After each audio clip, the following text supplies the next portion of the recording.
in the right place. Tonight, we're diving into a topic that's as ancient as the Torah and as modern as your latest text thread. The topic is, I don't know if I can get louder. The topic is matchmaking. What a good topic. But don't worry, no one's getting set up tonight, at least not officially. Daniel's working on this. Thank you, Daniel. We've invited some familiar faces to step into the role of Maggid, storytellers who will share personal, powerful, and maybe even surprisingly insights into what it means to show up, connect, and build Jewish community right here in Lexington. Their voices represent different paths, but together they help us with the bigger story of who we are. While we're here, make sure to step outside. Some of you already have, which is great, to support Yalla Y'all, owned and operated by our very own Jake Carr. His Israeli inspired eats are unforgettable as his charm. And of course, grab a drink and don't forget to tip your bartender. Huge thank you to our friends at Void Saki for keeping the spirits flowing and supporting tonight's gathering. Let's raise a glass to storytelling, community, and maybe even a little matchmaking magic. So grab a seat, get comfy, and ready for some great stories. Our first storyteller is none other than Amy Mayer, who is an internationally trained Montessori educator. She taught my daughter. Actress and peace activist who was born and raised in Cincinnati. She's a certified Holocaust storyteller with Teach the Shoah Foundation and is a lifelong member of Alpha Delta Kappa Society for Professional Educators. Amy is on the board of directors of World Citizens Peace and teaches part-time at the Newton's Attic Engineering Center. She is currently performing in the Studio Players production of The Book of Will, a play about everything Shakespeare, which I heard is fabulous, and I think is on at least one more weekend, right? 2 more weekends, so please make sure and catch that. We'll have Amy come up and share her story with us. Thank you so much.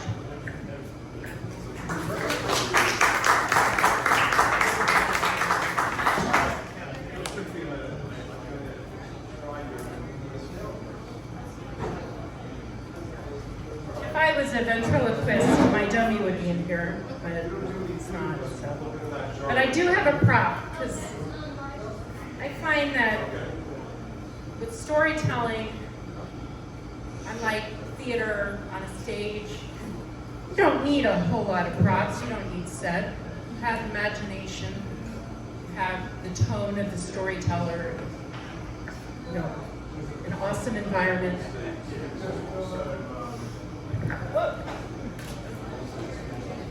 And a mic.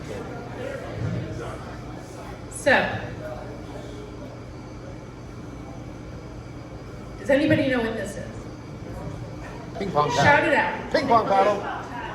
So, according to my Jewish matchmaker, and I'm going to be telling this story, this is not a ping pong paddle. This is a table tennis paddle. And I learned that at the age of 10. And that was in Cincinnati, Ohio. It was in the basement of my best friend, Lynn Newman. Two of us went to Yavna Day School, which was a Jewish day school that actually is now called Rockburn Academy. But it still will say formally known as Yavna Day School. So my friend Lynn had a cousin named Ted. And Ted, is it too loud? Okay. And Ted was a table tennis champion.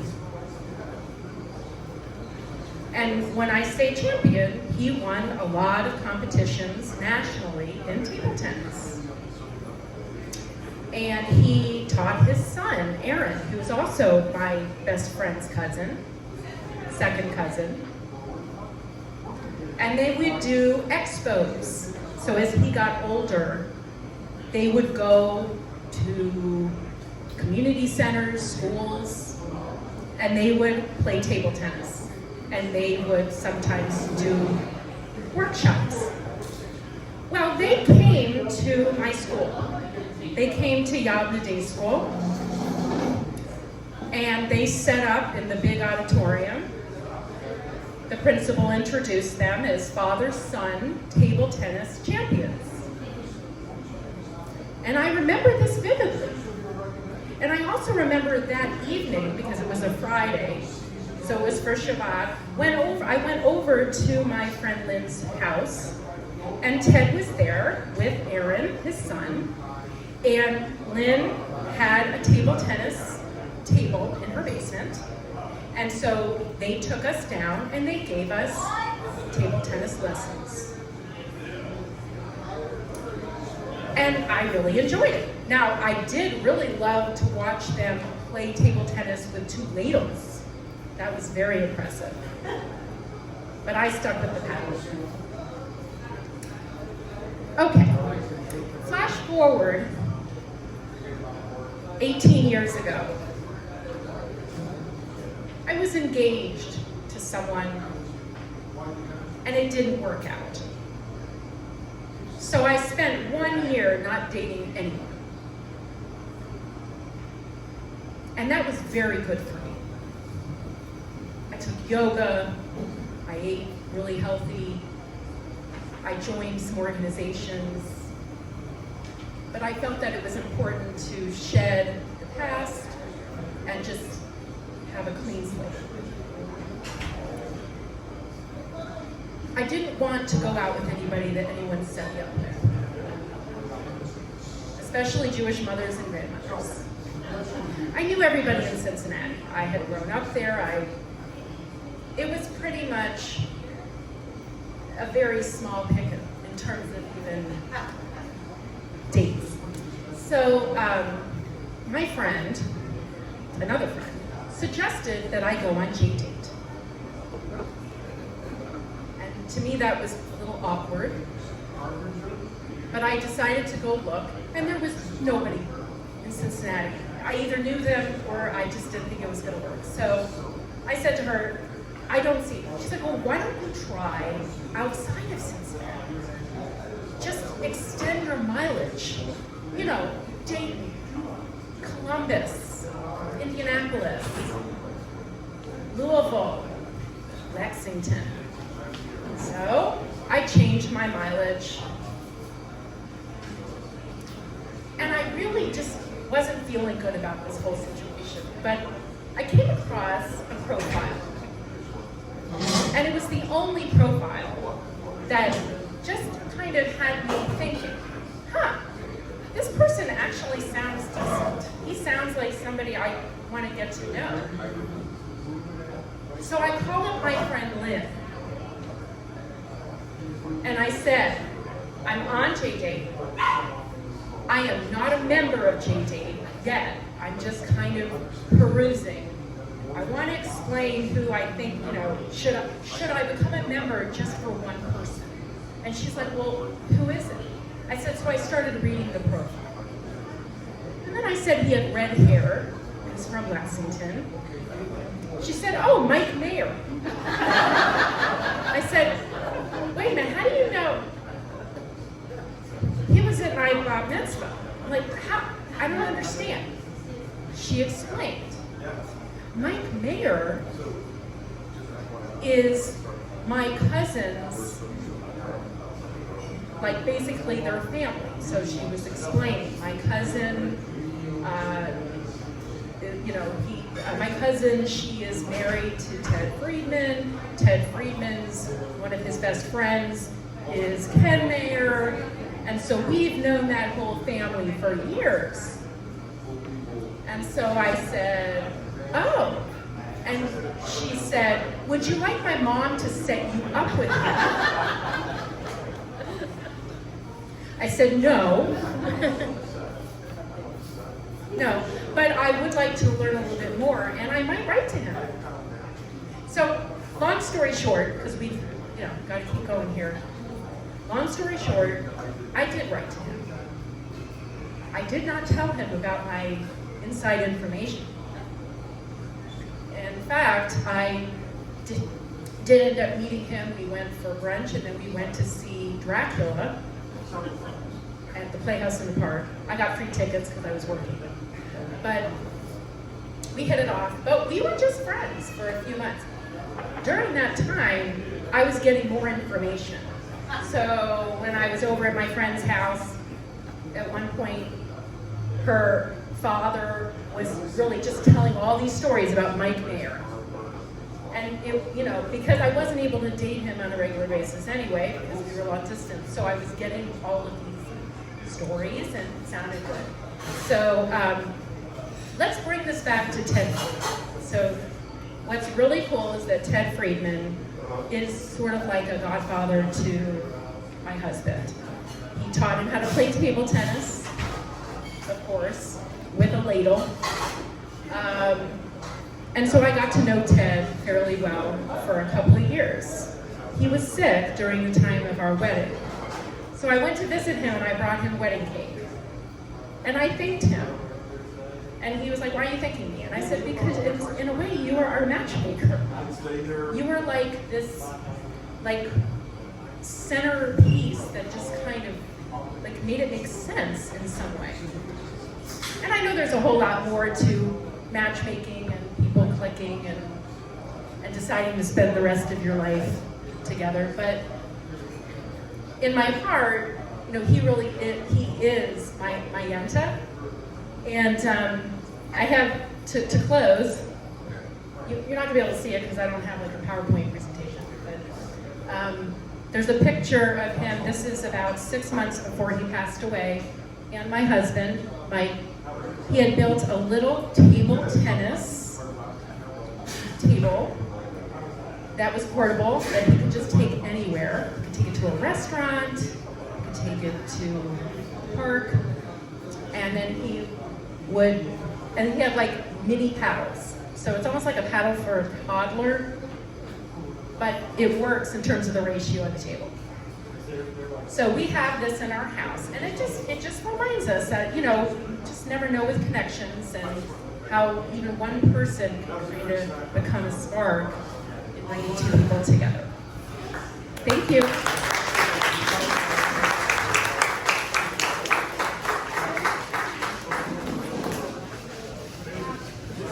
Beautiful story. I also have wonderful memories of Ted teaching both my brother and I table tennis. And I do know to call it table tennis because of Ted Friedman. So I think about him often. Every time I see a table tennis table, I think of Ted Friedman for sure. It's pretty awesome. Okay, our next storyteller is a newbie. Very excited to have her here, and we're hoping she's going to tell a lot more stories. Maggid is originally from Cincinnati, Ohio. I feel a Cincinnati, Ohio theme coming on here. Cincinnati, how many people from Cincinnati? Let's see. Wow, we've got a few. Okay, here we go. Her husband and her relocated to Georgetown, Kentucky in May of 2016. They have 2 children, an almost 6-year-old daughter, Lily, and an almost 9-year-old son, Augie. Maggie is a graphic designer for a commercial printer here in Lexington.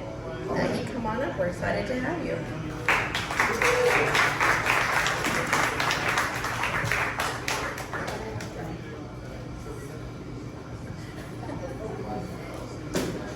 So I don't know about all of you, but growing up Jewish, both my parents were Jewish, and it was instilled to my sister and I that they would prefer that we marry Jewish because that was important. So both my parents are Jewish, my sister married Jewish, then there's me. So this is my story. So basically, the Jewish Community Center, we spent a lot of time growing up there in the summer. And my mom had met her best friend there who had a son and a daughter, and the son, Sean, became a good friend of mine, grew up with him basically. Was sure I was going to marry him. My mother even was convinced I was going to marry him. Went to homecoming with me in middle school. And if you know the song Strawberry Wine, I still can't hear that song today without thinking about it. But time moved on, and that was my first encounter of Jewish matchmaking, but it wasn't meant to be. I was raised conservative, so I was very active in Kadima and USY, if you've heard of those youth groups growing up. And it was the eighth grade year. I met RER. I'm not going to name his name because Jewish geography is a thing, and there might be somebody in here that knows him, so we're just not gonna say that. But everybody in the cruisy region knew that I had a thing for him. Like when we went to conventions, they just knew. I don't think he knew. It was very hard to tell if he actually knew. One of the dances, all the conventions had a dance, and one of the dances, girls just kept coming up to him, and he just was saying, no, I don't want to dance. The Stairway to Heaven came on, which is my all-time favorite song, and he said yes. So it became our thing. At the end of every convention, we would dance to that song, Stairway to Heaven. So that's just been my song for many, many years. So we fast forward to our senior year. Went to Camp Wise in Cleveland, Ohio, if anybody's heard of it. We had a cruisy event there, and he wasn't supposed to go, but he knew I was going to be there, so he ended up coming. So of course I was excited. The night of the dance, he got sick, so we didn't get our last dance, but I spent time in the infirmary with him to make sure he was okay.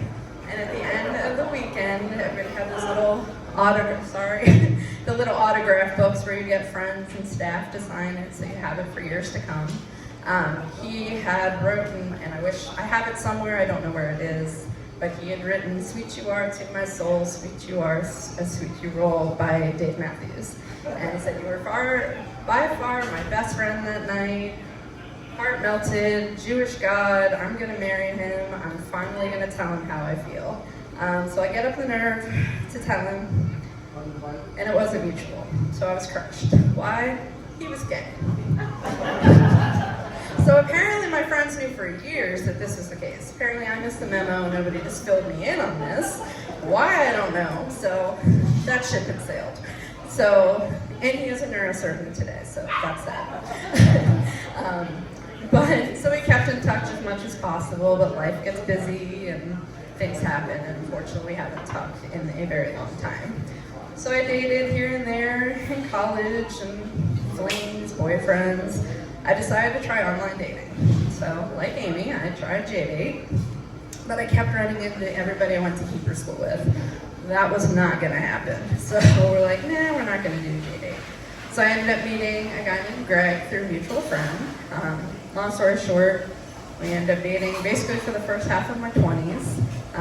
Just my parents loved him. He wasn't Jewish, but came to all family holidays and events, but different place in life, and just didn't work out, so we parted ways. And then I decided to go on MySpace. Kind of old, I know MySpace isn't a thing anymore, but so I met this guy named Mike at a graphic design forum. Not even a dating site, just a forum. So we started talking and offline, and soon we hit it off, and about 5 months later he practically moved into my apartment, and about a year later officially he had moved in. Again, didn't last. He had unfortunately some mental demons he was battling that made a relationship very hard, and we had to send him packing on his way for good reason. So both of these relationships pretty much consumed my 20s. All my friends were in college, having fun, going out, and here I am feel like I wasted my 20s on 2 relationships. After Mike, I went on kind of a dating spree, decided to try online dating a little bit again, but it was, I'd have a lunch date or a dinner date or drinks, and that was fun, but it got kind of old, and it was kind of hard trying to keep track of everybody's name after a while, so that was not fun anymore. So I decided I'm gonna get serious, and I went on Match.com, which at the time was free. I don't know now, but it was free.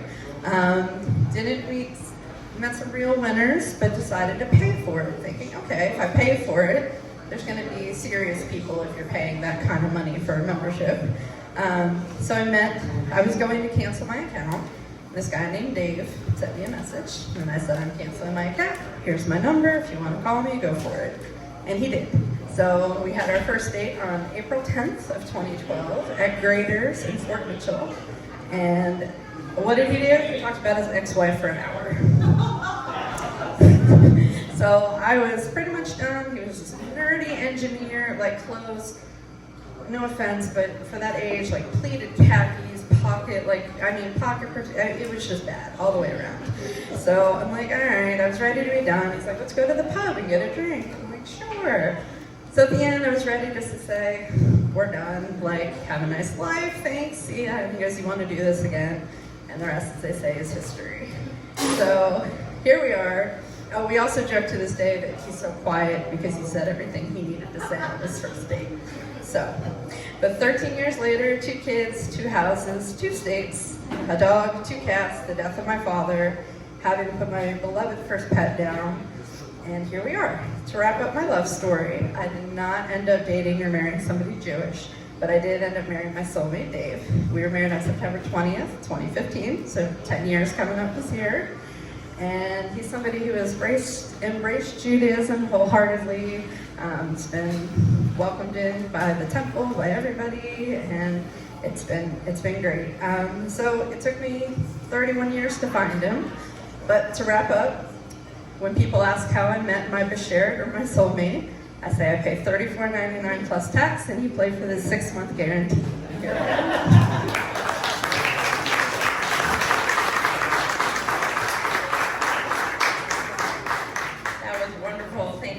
Definitely invited back for another story. That was fabulous. I don't believe in wasting your 20s. I think that you learn from these things. You learn from your 20s are great things that. But it makes you who you are, right? So that's important. Okay. Okay. Next up is Jeff Rice. Jeff is a professor of writing, rhetoric, and digital studies at UK, and he buys too much food.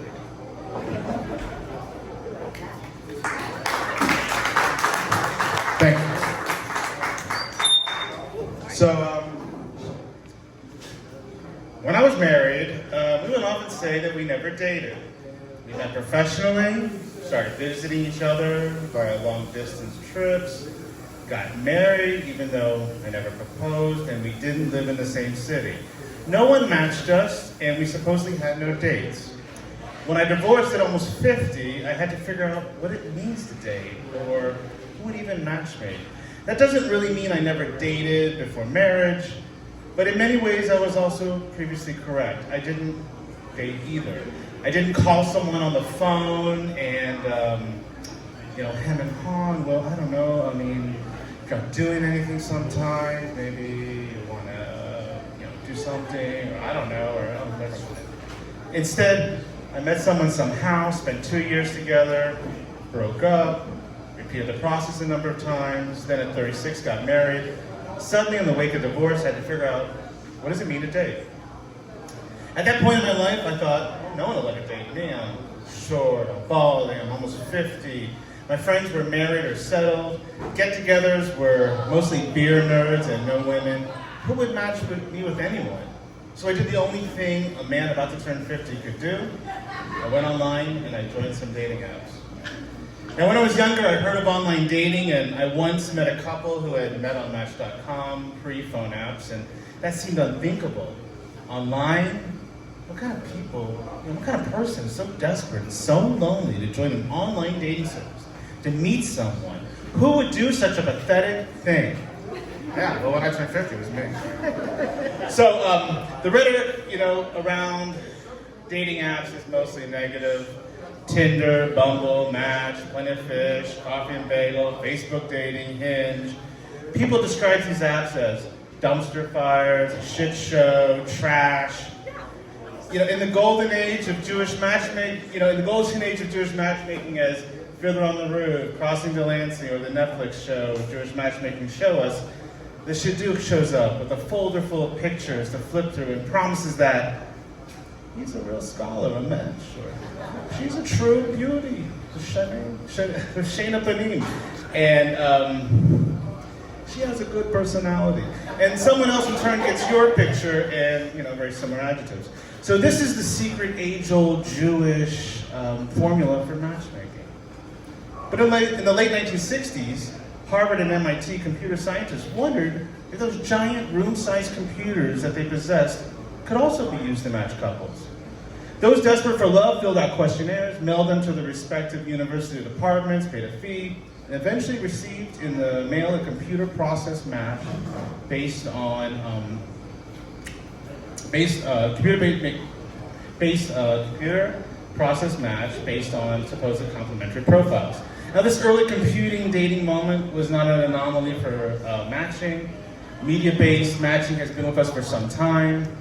You know, in lieu of the elderly shidduchs, there have been newspaper ads, the dating game, love connection, 1980s video matching. We've long used technology in order to find our soulmates of a share. A Match.com website in the early 90s wasn't so odd after all. It was part of a long media-based tradition of hooking up. Now, I love the dating app profile language. I'm not here to play games. I own my own house and car. I'm a really busy person. I work hard and play hard. Swipe right if you love Jesus. Swipe left if you don't love Jesus. No liars, no Trumpers, no liberals, no FWP or hookups, no one-night stands. Now, when on these apps, I used to steal Aziz, you know him, from Parks and Rec's line for my bio.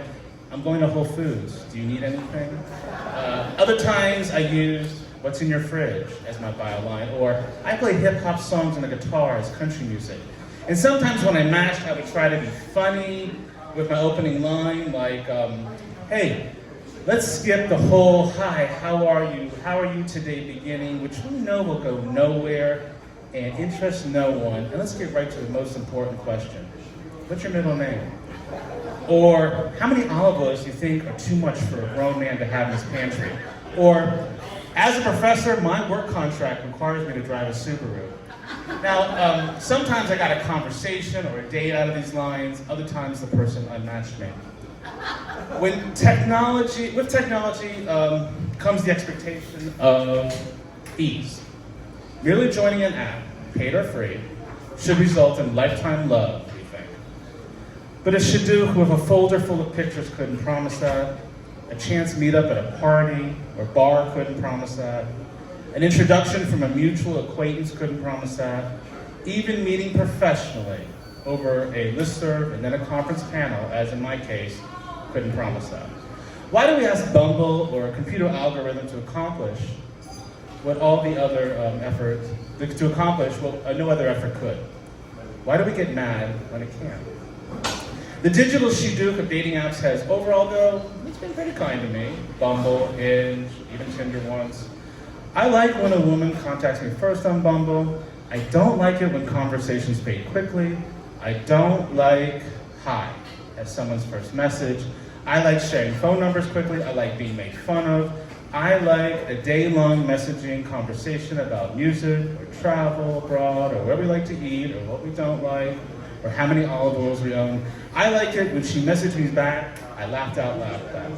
Now, my previous girlfriend, she initially kept me on her contacts as door hinge until our relationship took off. And a girlfriend before her sent me her first message as, you had me at professor. What do we want from a match? A scholar, a beauty, someone who can load the dishwasher properly. Matches are imagined exaggerations. We don't really match. We fit.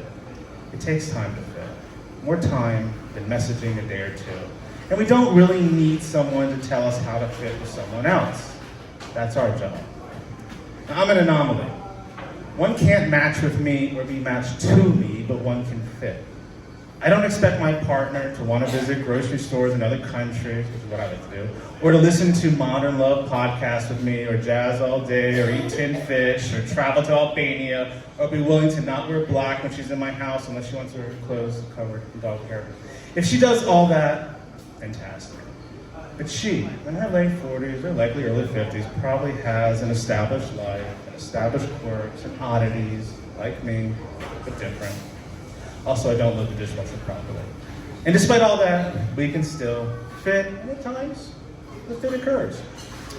What we have in dating are profiles, assumptions of each other, at first based on a digital swipe or like, and later based on a variety of interactions and our willingness or not to unstick from our trauma and damage, and past desires, and expectations, and rigidity, and ritual, and stick into a new kind of relationship. A 19th century shtetl folder of pics couldn't do that. At 50, or now I'm 55, the quest is to identify to identify how two aggregated lifetime profiles can fit with one another without succumbing to too much of their past, so that sadly they don't end up fitting in the end. Now think about it. Dating apps are no different from other aspects of our modern 21st century life. They're already stuck within the world of profiles. Netflix, Spotify, Facebook, Amazon, targeted advertising, political campaigning. Why not continue the world of love with that of the profile? My matchmaking story is basically a digital story. The modern day Shidduch is not a grandmother who exaggerates someone's life story or positive attributes or desire to be a doctor. The modern day Shidduch is an algorithm trying to fit profiles the best it can. It has matched me many times, and it was the job of me and the matched person to fit. Now, I probably still don't know what it means to date when I match. My current girlfriend, we're about almost 6 months in, she calls each time we are together a date by its number. This is our 6th date, this is our 7th date, this is our 8th date. We didn't meet on a dating app, but we did meet digitally. Have we ever really been on a date? I'm not sure, but it doesn't matter, because so far we fit.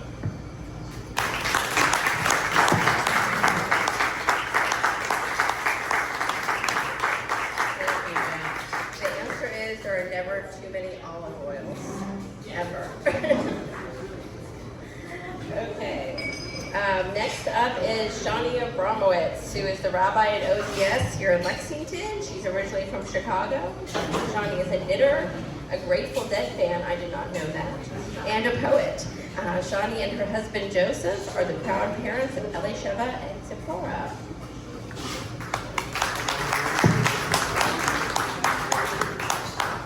Thanks, Alona.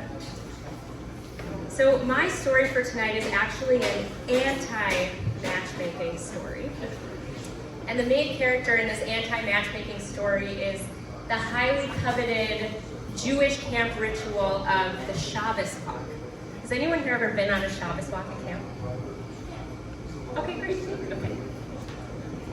So many of you know that I grew up Orthodox, that I went to an Orthodox day school where we wore pretty frumpy uniforms.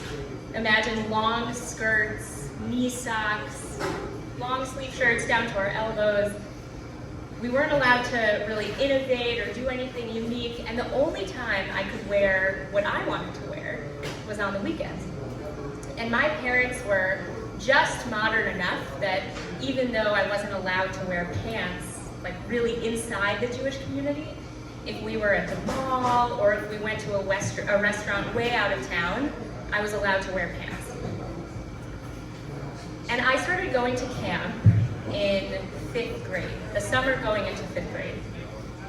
And I was one of the only campers at my camp who came from my school, my sort of ultra-Orthodox, day school in Chicago. And so I got to camp and I had no idea what to wear. I didn't have any of the right clothes. And the kicker, and the really important part of the story, is that I had no idea how to talk to boys. And it was something that I was really excited to do when I finally got to camp and got sort of out of the ultra-Orthodox scene, that maybe I was gonna go to camp and have a boyfriend.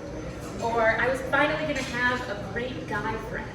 That I was gonna have a normal relationship with a person of the opposite sex. That I wasn't gonna be so anxious around them, and most importantly, that I wasn't gonna get in trouble for trying to talk to a boy. So many years of going to camp, and it took me, and a lot of you know this, years and years and years to finally figure out what was cool at camp, both in terms of what I wore and how I behaved and what were some of the cultural things that we were talking about. Because even though I went to Jewish summer camp, I actually came from a pretty different Jewish context and Jewish culture, and felt in a lot of ways like I didn't fit in, even in my modern Orthodox summer camp. And there's this thing at least all the Jewish summer camps that I've been a part of, this important Jewish coming of age ritual at summer camp, which I mentioned before, the Shabbos walk. And this is when someone, if you're lucky, it's your crush, asks you on a date. And the way that these dates play out at camp is you go on a walk during your free period on Saturday afternoon, on Shabbat afternoon. And from the first summer that I was at camp, I longed to go on a Shabbos walk. And the girls weren't allowed socially to ask the boys out on a Shabbos walk. So I waited, and every summer I wondered, when will it be my turn? Surely the basketball shorts that I'm wearing aren't cool enough, or, I don't have the right taste in music, or my Walkman is just a little bit too bulky and big, and I'm just not cutting it. And it took a long time for me to find my place at camp and feel at home. And then the summer going into 9th grade, it finally happened, and Ariel asked me on a Shabbos walk. And it was, at the time, the happiest moment of my life. It was this, milestone that I had been waiting to achieve, that I felt like I was watching all of my friends have that I didn't get. And the thing to know about Ariel is that he actually came from the conservative Jewish community. He went to Salman Schechter, and to my mind, at that point in my life, he might as well have been from a foreign country. He was so cool, and he knew all the cool people, and he was not one of these sort of, Haredi yeshiva boys that was so learned and skinny, and, he was cool. He was a cool boy. So he asked me on the Shabbos walk, and we go, and there's only a finite amount of time that you can take this Shabbos walk, right? It's maybe 45 minutes. And we're walking around, you have to stay in the public space of camp, and there are staff, teaming around, sort of keeping an eye on everyone. And that summer we had a new camp director who didn't seem to me to fully understand what a Shabbos walk was, and that you just leave the kids alone when they're going on their Shabbos walk. So Ariel and I are walking around camp, and I can picture it exactly. We were walking past the basketball court, and my brother Toby also went to camp with us, so you can probably picture it too. We're walking, we're not touching, we're not allowed to hold hands, and our camp director comes up to us, just strikes up a conversation. Shani and Ariel, how's it going? How's your Shabbat? Do you use Crest or Colgate? Are you a Sox fan or a Cubs fan? Have you been following the Bulls or the Bears? Doing everything in his power to break us up and put an end to the Shabbos walk. And we didn't want to get in trouble, so we indulged our camp director, and we walked with him. He actually joined us for a little bit. And then he said, let's go take a seat. And we sat down on the bleachers at the basketball court. And he just continues with these inane questions. And time goes by, the period, the free time ends, and he says, all right, it's time to go to services. Really fun spending the afternoon with you. And Ariel and I looked at each other, we tried, and I felt, I was devastated. I felt like this was my one chance, and karma or the universe interfered, and stole this moment from me. Suffice it to say that Ariel and I survived. We ended up dating for the rest of that summer and all through my freshman year of high school, which when I look back on was a horribly cringy time. But I will say that in retrospect, even though Ariel and his family now are very much embedded in the Orthodox community that I grew up in Chicago, that because of where Ariel came from, I don't think I realized it at the time, but it opened something up for me and allowed me to see a different kind of Jewish life and Jewish community that I like to think in some small way led me here. And I will say, just by way of wrapping up, that 14 Unfortunately, Ariel and I are now happily married to different people.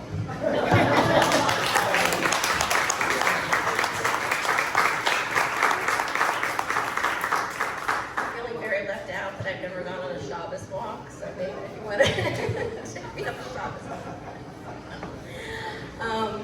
That was a great story. Thank you. Thank you so much, everyone, for being here. I appreciate it. I'd like you to just take a look on your tables. We have the different topics for next year. We don't have the exact dates yet, but we have the months and we have the topics. So if you're interested in telling a story, we would love to have you. Please feel free to see me or Eric or Jeff after, and we would be happy to talk to you about doing the story next year. And we want to thank the Federation for everything that they're doing, and Mindy and Joy and Daniel for being here and for helping us to put this together. It's really great, and it's great to be part of this wonderful Jewish community and hear all these great stories. So thank you for being here.